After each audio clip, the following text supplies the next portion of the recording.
At some point in your life, you accepted a financial term you didn't fully understand, a rate, a fee, a clause. You signed it anyway, because everyone does. But here's the question that should bother you.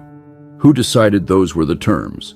Not your specific bank, not your specific loan officer. Who decided the architecture? Because someone did. And that decision was made a very long time ago, and it was not made in your favor. This is not a story about wealth. Wealth is just what happens when the real story works. You've probably heard the name Rothschild. You've probably filed it away somewhere between old money and conspiracy theory and moved on. That's the first mistake. Because this isn't a story about wealth. It's a story about a mechanism, a specific, documented, reproducible mechanism for controlling how money moves, not by owning assets, but by positioning yourself inside every transaction that involves them. And that mechanism didn't stay in the 1800s. It evolved. It scaled. It became the operating logic of the financial system you interact with every single day. The mortgage, the credit card, the rate your government borrows at, all of it runs on a version of the same architecture. And most people never look at the architecture. They just live inside it. Here's what you're going to understand by the end of this. Not who the Rothschilds were, how the system they helped build actually works, and why understanding it changes how you see every financial decision you make from this point forward. In the 1700s, European governments had a problem that still exists today. They needed to spend more than they collected. Wars, infrastructure, colonial expansion, the costs of maintaining state power consistently exceeded tax revenue. And a king with a spending gap has only one option: borrow. But borrowing at scale requires a lender willing to trust that a government, an entity with an army, and the ability to simply refuse repayment will honor its debt. That trust doesn't come cheap. And whoever could provide it reliably, discreetly, and at speed had something no army could give a monarch: leverage. This is the gap that everything else grows from. Not greed, not conspiracy. A structural gap between what governments needed and what existed to provide it. And the families who understood how to fill that gap didn't just make money. They built positions inside the machinery of state power that became functionally irreplaceable. This is where Mayer Amschel Rothschild enters. Not as a symbol, as a case study in structural positioning. Frankfurt, 1744, the Judengasse, a walled ghetto, locked at night, restricted by law, economically compressed to near zero opportunity. Mayer was born into this space and spent his early years as a coin dealer. Rare currencies, ancient coins, collectibles for wealthy collectors. This matters not because coins are significant, but because of what coins gave him access to: conversations with people who held real financial power. The key relationship was Wilhelm IX of Hesse-Kassel, one of the wealthiest princes in Europe, whose fortune came largely from renting Hessian soldiers to foreign governments. Mayer didn't approach Wilhelm as a supplicant. He made himself useful, consistently, specifically, over years. He found coins Wilhelm wanted at prices no one else could match. He demonstrated discretion. He showed up when he said he would. Transaction by transaction, he built something that is significantly more valuable than capital. He built trusted access to a powerful node in the European financial network. Mayer never used that access to extract value. He used it to build more access. Each relationship became a door to a denser network. And while he was building that network, he was simultaneously building something else, a system for sustaining it past his own lifetime. 5 sons, each trained from childhood not just in finance, but in coordination, discretion, and strategic thinking. Each one prepared for a specific city, not because those cities were convenient, Because those cities were the 5 most strategically critical financial centers in Europe. Amschel in Frankfurt, Salomon in Vienna, Nathan in London, Karl in Naples, James in Paris. This was not expansion. This was deployment. The difference matters. Expansion is opportunistic. You grow where growth is available. Deployment is architectural. You place pieces on a board you've already studied. Mayer had studied the board, and by the time his sons were in position, the Rothschild network was no longer a family business. It was infrastructure. Now let's talk about the actual mechanism, because this is where the story becomes a system, and the system becomes something you recognize. The Rothschild network had one advantage that compounded every other advantage they held: speed. In the early 1800s, information traveled at the speed of horses. A political event in Vienna took 3 to 5 days to reach London. By the time it reached the markets, the opportunity it represented had already been priced in, at least partially. Every banker, every trader, every government was making financial decisions based on information that was already old. The Rothschilds built a private courier network that moved faster than any government or competitor. Dedicated routes, relay stations, encrypted correspondence. Real-time intelligence flowing between 5 major financial centers, while the rest of the market was reading last week's news. This wasn't just a logistical advantage. It was a structural transformation of what information asymmetry means at scale. When you know what's happening before the market does, not once, but systematically, you're not taking on risk the same way everyone else is. You're operating with a margin of certainty your competitors simply don't have access to. The Waterloo moment crystallizes this. When Napoleon was defeated in June 1815, Nathan Rothschild in London received confirmation through the courier network before the British government did. The precise details of how he traded on that information are still debated.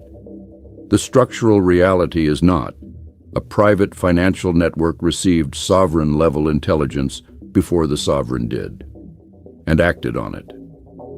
That is not luck. That is the product of an information system that was designed, funded, and maintained, specifically to create that kind of advantage. But here is where most people stop the story. They treat Waterloo as the climax, the famous trade, the dramatic moment. That's wrong. Waterloo was a demonstration of a capability that was already operational. The real story is what came after. Nathan didn't cash out and retire. He used that position and that capital to become the primary issuer of British government bonds. Not a buyer. The issuer. The entity that stood between the British government and its creditors, managing the transaction, setting the terms, taking the spread. This is not about one trade. This is about capturing a permanent position inside the machinery of sovereign finance. And that position compounded. Rothschild institutions financed the Napoleonic Wars on multiple sides. They issued sovereign loans to Austria, Prussia, Russia, France, and Britain. They financed railroads across Europe, not because they were passionate about rail infrastructure, but because railways required enormous capital, generated predictable cash flows, and created permanent financial relationships with governments across the continent. By 1850, there was almost no major European financial event that didn't pass through a Rothschild institution in some form. Not because they controlled governments, because they had made themselves structurally central to what governments needed to function. This is the insight, the clean one, the one that reframes everything. Power in finance does not come from owning assets. It comes from controlling the flow of assets between other people. Read that again, because it's the most important line in this entire video. When you own an asset, you have exposure. The asset can decline. It can be seized. It can burn down. You hold risk in both directions. But when you position yourself inside the flow, when you are the entity through which capital moves between the person who has it and the person who needs it, you collect a fee on every transaction, regardless of which direction the market moves. You hold information that neither side holds about the other. You become, structurally, the most important person in the room without owning anything in the room. This is not a historical observation. This is the operating principle of every major financial intermediary alive today. Your mortgage lender doesn't want to own your house. They want to sit between you and the capital you needed to buy it and collect the spread for 30 years. The investment bank doesn't want to own the companies it takes public. It wants to sit between those companies and the investors who want exposure to them and charge for the access. The central bank doesn't want to own government debt. It wants to manage the rate at which that debt is issued, and in doing so, influence every other interest rate in the economy. The mechanism is the same. The scale is just larger. Here's how it actually works in your life right now, not abstractly, mechanically. When you take out a mortgage, your bank rarely holds that loan.